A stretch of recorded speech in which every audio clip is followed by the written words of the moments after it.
Uy! Ay, Nakauwi ka na pala. Ay, Sakto, oo. meron akong biniling lechon manok. Talaga? Natin kainin for dinner. dinner, Han, alam mo, yung tungkol sa dinner, baka hindi ako dito mag-dinner. Kasi birthday ng supervisor namin. Mahigpit yun eh. Baka magalit pag di ako nagpunta. Baka mamaya kung anong masabi, baka maapektuhan yung trabaho ko.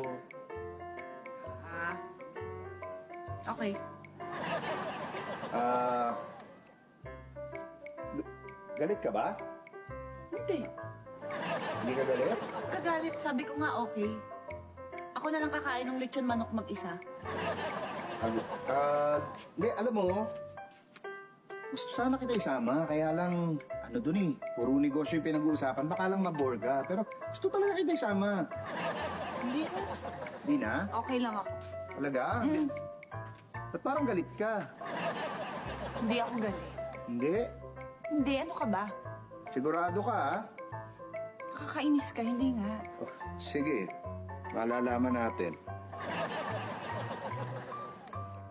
Mrs. Interpreter, totoo ba yung sinabi ng asawa ko? Sa tono ng boses niya, hindi okay sa kanya ang lahat. Nung sinabi mo pa lang na pupunta ka sa birthday ng katrabaho mo, nainis na siya at lalo siyang nairita sa'yo nung hinaya mo pa siyang sumama.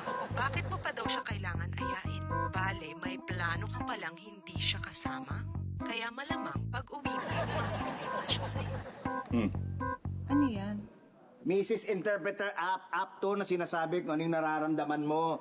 Ikaw naman kasi pag nag-uusap tayo, hindi mo ko dinidiretso. Puro ka, paligoy-ligoy. Kaya tuloy, hindi tayo nagkakaintindihan. Tamo, ginamit ko tuloy itong app na to. Pira ka, oh. Han, sorry na. Pumunta ka na dun sa birthday, di na ako magagalit. Hindi ko naman talaga... Ayoko naman talagang pumunta doon. Ang gusto ko, dito lang tayo, mag-dinner lang tayong tayong dalawa lang ang magkasama. Kaya lang, kaya ako naisip na pumunta kasi puro ka duda, eh. Ikaw naman kasi. Totoo ba yan? Oo naman, totoo. Pwes malalaman natin. Ha? Ano? Meron din ako nito eh, Mr. Interpreter app. Mr. Interpreter, totoo ba ang sinasabi ng asawa ko na napipilitan lang siya pumunta dun sa party? Sa tono ng boses niya, naggagalit-galitan lang siya. Ang totoo ay excited siyang pumunta sa party na hindi ka kasama. At sa tono din ng boses niya, may katrabaho siyang babae na gusto niyang diskartehan. Thank you. Akala mo ikaw lang may ganyang app? Akala mo? Para sa mga mister lang? Meron din ako. Sige, mabis ka. Bis, saan tayo pupunta? Sa party! Sasama ako sa'yo!